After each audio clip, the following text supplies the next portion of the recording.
यूनान के बादशाह सिकंदर के घोड़ों की टापें जहां भी पड़ी वहीं उसका शासन मान लिया गया।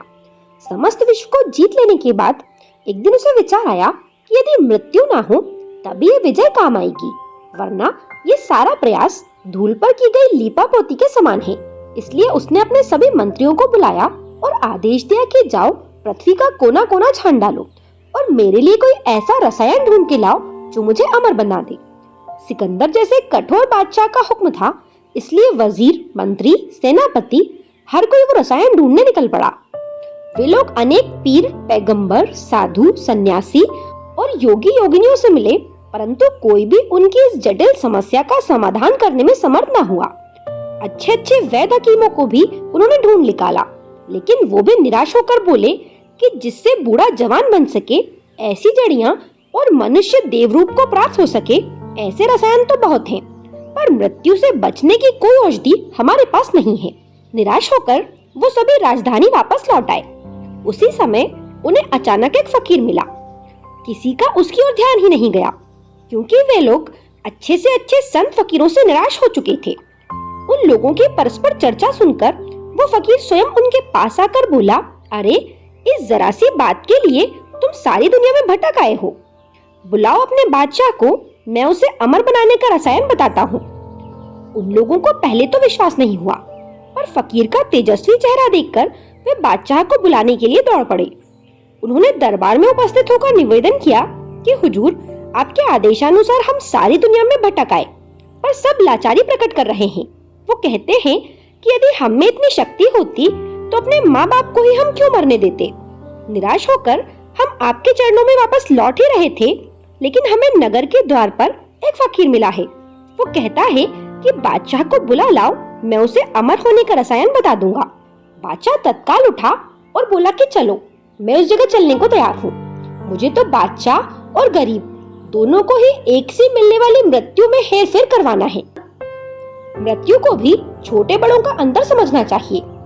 बादशाह बड़ी उतावली से फकीर के पास पहुंचा, बड़ी विनय से उन्हें प्रणाम किया, उनके पैर दबाए, फिर अदब के साथ खड़ा हो गया।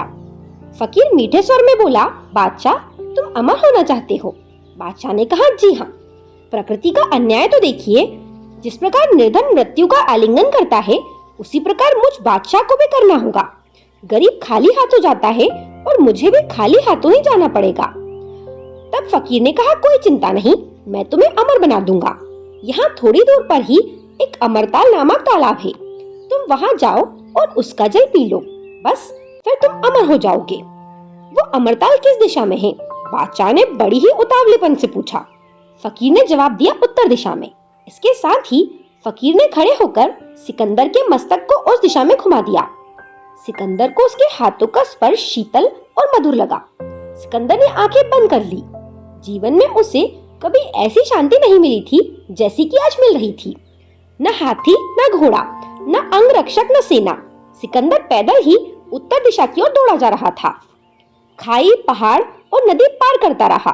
वो एक सकरे नाले में प्रविष्ट हुआ। नाले के उस पार अमरताल स्थित था। सरोवर का जल कांच की तरह चमक रहा था, पर अमरताल का वातावरण इतना गंभीर, इसकी अपेक्षा तो कब्रिस्तान का वातावरण कम गंभीर होता है। यहाँ तो अमृतत्व का उल्लास और उल्लास मूर्तिमान होना चाहिए था, पर बादशाह को अधिक विचार करने का समय नहीं था। उसे तो अमर बनना था। अमरताल का जल पीने के लिए वो बड़ी तेजी से आगे बढ़ा। वो झुककर पानी का चुल्लू भरने ही वाला था कि कहीं से उसे कोई गंभीर स्वर सुनाई दिया, भले आदमी, ये पानी पीकर व्यर्थ ही दुखी मत हो। बादशाह को बड़ा आश्चर्य हुआ। निश्चय ही मनुष्य के मन में बैठा शैतान ऐसे ही समय में उसे भ्रमित करता है। बादशाह ने फिर झुककर चुल्लू भरा। उसे फिर वही आवाज आई।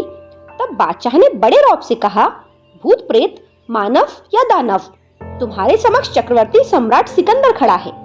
सिकंदर को सीख देने की कौन हिम्मत कर रहा है? जो भी है वो तुरंत मेरे सामने आओ। उन शब्दों की तालाब के किनारे पर प्रतिध्वनि हुई। तालाब का जल गोलाकार होकर घूमने लगा। थोड़ी ही देर में पानी में से एक मगरमच्छ बड़े ही परिश्रम से शरीर घसीटता हुआ आगे बढ़ा। उसकी आंखें बिल्कुल धुंधली पड़ गई थी, पैर भी काम नहीं दे रहे थे। सारी चमड़ी ढीली और तकिए की भांति पिलपिली और खोल की भांति लटक रही थी। उसकी अवस्था लगभग 5000 वर्ष होगी। बादशाह उसे देख रहा था उसके मन में स्वतः दया आ गई। वो बोल पड़ा, अरे तुम्हारा भी कोई जीवन है। मगरमच्छ बड़ी कठिनाई से किनारे की बालू रेत पर आया और हांफता हुआ बोला, सुखी मानव, मैंने ही तुम्हें सावधान किया था, भूलकर भी इस तालाब का पानी मत पीना। बादशाह ने गुस्से में कहा, इसका कारण क्या है? मगरमच्छ ने कहा, कारण? अरे अंधे, जरा अपने चारों ओर देख, अपने चारों ओर नजर घुमा के देख तो किनारे पर बड़े बड़े मगरमच्छ सुस्त, निराश और निष्क्रिय पड़े तड़प रहे हैं। बादशाह ने कहा, अरे ये सब अमरताल का पानी पीकर भी सुस्त क्यों हैं? तब मगरमच्छ ने बड़े ही दुखी स्वर में उत्तर दिया, यदि पड़े ना रहें तो क्या करें? जिस भूल को करने से मैंने तुम्हें रोका था वो हम सब कर बैठे हैं। ये पानी हमने पी लिया है और मौत हमसे कोसों दूर जा बैठी है। जीवन की ताजगी हम खो बैठे हैं। जीवन का अंत हमें तो दिखता ही नहीं। मनुष्य से जैसे जोंक चिपक जाता है वैसे ही हमसे जीवन चिपक गया है। शरीर क्षीण हो गया है, अंग काम नहीं करते हैं, तो फिर जीना किसे अच्छा लगेगा? ओहो, कितनी मीठी होती है मृत्यु, जैसे नवजीवन का एक प्रवेश द्वार हो। बादशाह, अगर मृत्यु ना हो तो जीवन का आनंद नहीं है। अगर हमें पता हो कि हम कभी नहीं मरेंगे तो फिर जीवन में कोई उल्लास नहीं रह जाता। सिर्फ बचता है तो इंतजार अपनी मृत्यु का, और वो कभी आती ही नहीं। जैसे हम लोग वर्षों से यहाँ अपनी मृत्यु की प्रतीक्षा कर रहे हैं और उस वक्त को कोस रहे हैं जब हमने इस पानी को पीने का लालच किया था। इस बात को सुनकर बादशाह पलटकर चल पड़ा। तब मगरमच्छ ने उससे पूछा, क्या तुम्हें मेरी बात समझ में आ गई है? लगता है तुम अब लौट रहे हो। पर बादशाह ने कहा, नहीं, मैं यहाँ वापस आऊंगा। मैं तो उन साधु के पास जा रहा हूँ जिन्होंने मुझे यहाँ का रास्ता सुझाया था, क्योंकि अगर उन्हें अमरता के बारे में पता है तो उन्हें ऐसी औषधि भी पता होगी जो मुझे हमेशा के लिए जवान बना देगी। तब मगरमच्छ ने हंसते हुए कहा, तुम अभी भी नहीं समझे, तुम फिर से उन्हीं सब बातों में उलझना चाहते हो। मैंने ऐसे लोगों को भी देखा है जो कि हमेशा के लिए जवान हो गए हैं, लेकिन उनमें भी कोई खुशी नहीं है, क्योंकि हमेशा जवान रहने की वजह से उनके शरीर में इतनी उत्तेजना होती है जिसे कि वो शांत नहीं कर पाते, और अंत में थक हार कर सगे भाई अपने भाई को ही मारने लगते हैं। वो आपस में लड़ते रहते हैं क्योंकि उनके पास अब कोई कार्य शेष रह ही नहीं गया। मनुष्य को अपने जीवन में जितने सुख, ऐशो आराम और भोग विलास के साधन चाहिए होते हैं वो सब कुछ उनका भोग कर चुके हैं, लेकिन अब वो उससे भी ऊब चुके हैं, और अब करने के लिए कुछ नहीं होने की वजह से वो आपस में एक दूसरे को ही मारते रहते हैं। इसलिए बादशाह, इन सब झंझटों में मत पड़ो और वापस यहाँ से लौट जाओ। अगर अभी भी तुम नहीं समझे तो तुम्हारा भी हाल हमारी ही तरह हो जाएगा। ये सुनकर बादशाह कुछ सोच में पड़ गया। ऐसे दुखी जीवन से तो मौत ही अच्छी है। ऐसा कहकर बादशाह अमरताल के किनारे से प्यासा ही वापस लौट पड़ा। बादशाह बहुत तेज कदमों से आगे बढ़ रहा था। उसे बहुत ही जल्दी थी इस जगत में लौट आने की। ये वीडियो आपको कैसा लगा मुझे कमेंट करके जरूर बताएं। मेरे साथ बने रहने के लिए आप सभी का धन्यवाद।